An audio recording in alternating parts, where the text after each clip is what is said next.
All right, another spark and another build. The craft begins. You're listening to the Tools and Titans podcast. Today, we're going deep, a deep dive into the very foundation of the game. That's right. We're going turn by turn and zone by zone, mastering the Gameboard of TNT. For new players and for veterans, this one's for you. But this isn't just about rules. It's about design. The creators of this game have built something unique, a hybrid launch model, dripping with story. Think of it like a television show. Every 3 months, a new release drops, like a new episode. Each drop comes with 2 themed decks, a type synergy deck and a character rivalry deck. The synergy decks focus on a single Titan, diving deep into their traits, their gameplay, their backstory, like a character study. Then you have the rivalry decks, and that's where things get spicy. These aren't random matchups. Each rivalry pits 2 titans with clashing philosophies against each other. Solaritan versus Fusure, Light and Renewal, against Corruption and Meltdown. Every release is a narrative duel.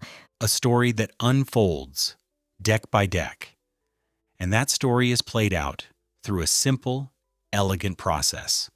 The first question every new player asks, how do you actually play? It's 6 steps, the core rhythm of the game. Listen closely. So, how do you play Tools and Titans? Easy. Draw your cards, charge your energy, build your field, act with your powers, clash with your titans, end your turn. 6 steps, 1 epic battle. That's the loop. Draw, charge, build, act, clash, end. Let's add a little color to that. The draw phase is simple. You get your resources. But the charge phase, that's your strategic heartbeat. That's where you generate your core energy. You're not just getting mana. You're making a choice about what you can afford to do later. It sets the tempo for everything else. Then the build phase. This is where you see a deck's identity come alive. A Masonics player might build a fortress of structure cards. An aggro player might deploy a low-cost tool to apply early pressure. You're laying the foundation for your victory. The act phase is for your abilities, using powers from your tools, activating tasks, playing fast, reactive cards like casts or fluxes. It's the phase of tricks, combos, and game-changing moves. And finally, clash.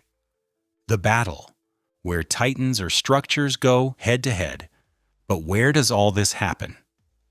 That's the zones. 11 of them, each with a crystal-clear purpose.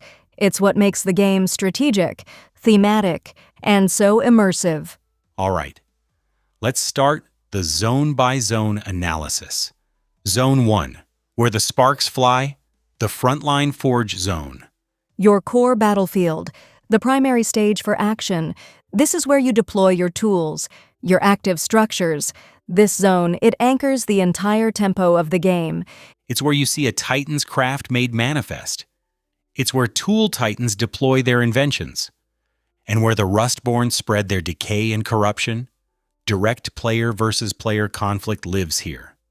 Next, the Midfield Task Zone. Think of this as your objective layer, where your active task cards live.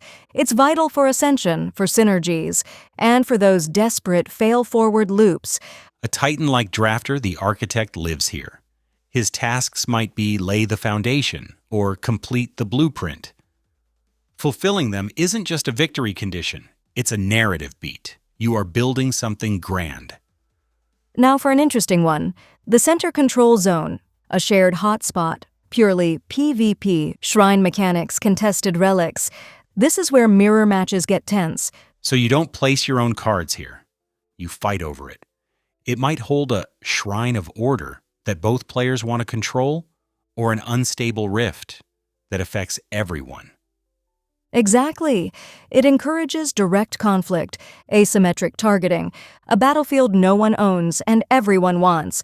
Zone 4, the support zone. This feels like the tactician's playground. It absolutely is. Your passive and reactive zone, where you play your quick-action cast cards or your hidden trigger-based bait cards.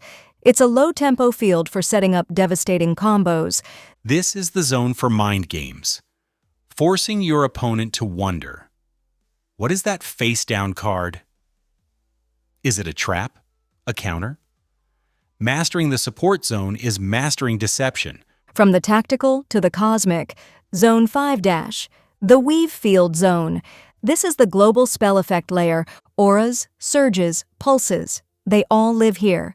So this is for your weave cards. A Tool Titan might play a clean weave for stable buffs.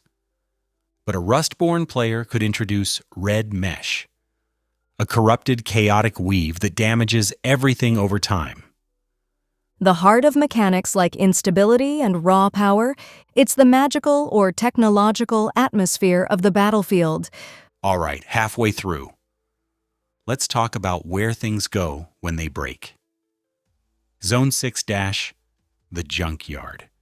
This isn't just a discard pile, it's a recursion core. Discarded tools, used tasks, shattered structures. But for many decks, this zone is a toolbox, not a trash can. The Rustborn thrive on this. A Titan like Kleptorix, the Scavenger, literally mines the Junkyard, pulling back broken parts to use again. It makes destroying their tools a risky move. And thinking about that cycle, it's a good moment to reinforce the core loop, the engine that drives everything. Every Titan turn, draw, charge, building, act, clash, end. 6 steps. Infinite ways to forge your victory. Okay, back to the board. Zone 7, the charge pool, the engine room. Your energy system, where charge tokens are stored, spent, rerouted. This fuels your Titan's abilities, your tools, your casts. It's not just a single pool of mana. That's key. The game uses a 2-layer charge system. You generate raw energy, then you refine it into usable charge tokens. This creates a deep tactical layer. Do you store energy for a massive turn later, or spend it now for immediate tempo? Next, the Ascension Tracker, Zone 8, your victory progression engine. It monitors your CP, craft power, and your ST, structure threshold, and your task completions.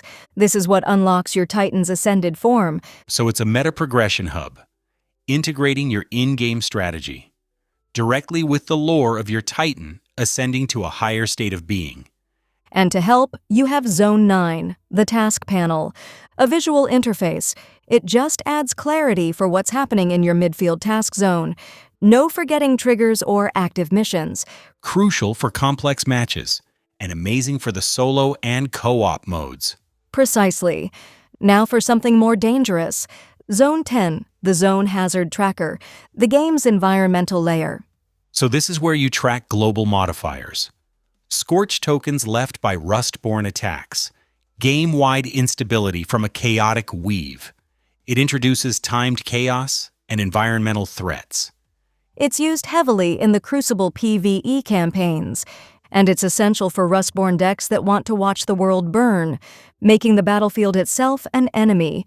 And finally, the heart of it all. Zone 11, the Titan display panel. This is you, your identity, your avatar.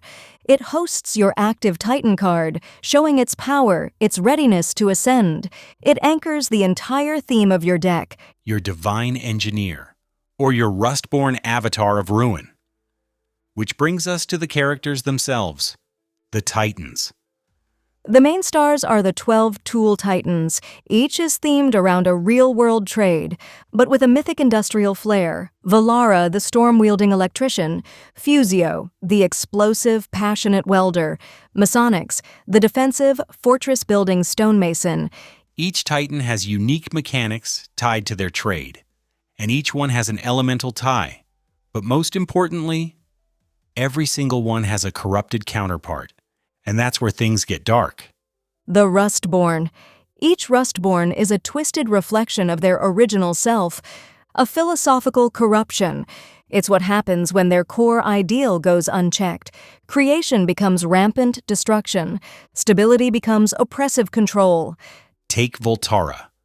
Her goal was stability, providing steady power. As the Rustborn Sheavolt, that stability turns into pure, unpredictable chaos. Fusio sought to fuse things together, to create unity. His corrupted form is obsessed with meltdown, a perverse form of total fusion. It's not just evil for evil's sake. It's a tragic, logical extreme, a noble purpose that has curdled into a nightmare. And this is reflected in the gameplay roles. Titans fall into clear archetypes. Constructive, like Masonics, who builds fortresses. Control, like Drafter, who uses combos.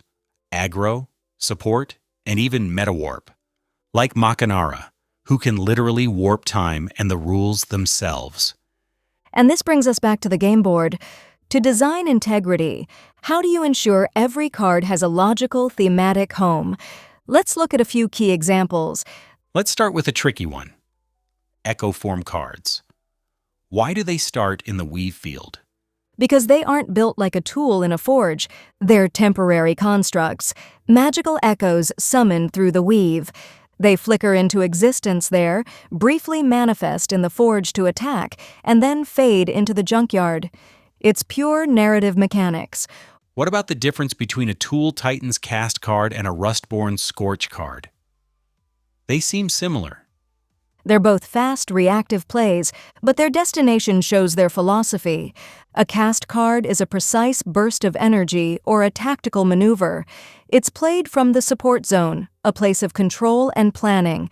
After it resolves, it goes to the junkyard. A Scorch card is an act of pure entropy. It's played to the zone hazard tracker. It doesn't just happen, it leaves a scar. Scorch tokens that damage the board itself. One is a tool, the other is a wound. It's incredibly coherent. No zone overlaps without intention. No card type is left homeless.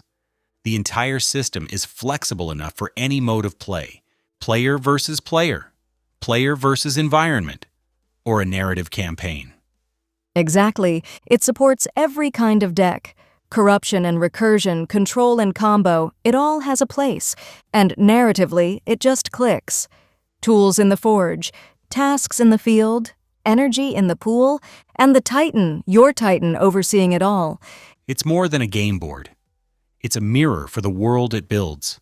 A story of ideals, purpose, and balance. And what happens when that balance is lost? The corruption isn't always external. It's ideals twisted, intentions pushed too far. And in that story, Tools and Titans becomes more than a game. It all comes back to that simple, elegant loop, the foundation of every single match. In every match of Tools and Titans, your tradecraft unfolds in 6 simple moves. Draw, Charge, building, act, clash, end, simplicity for the novice. mastery for the Titan.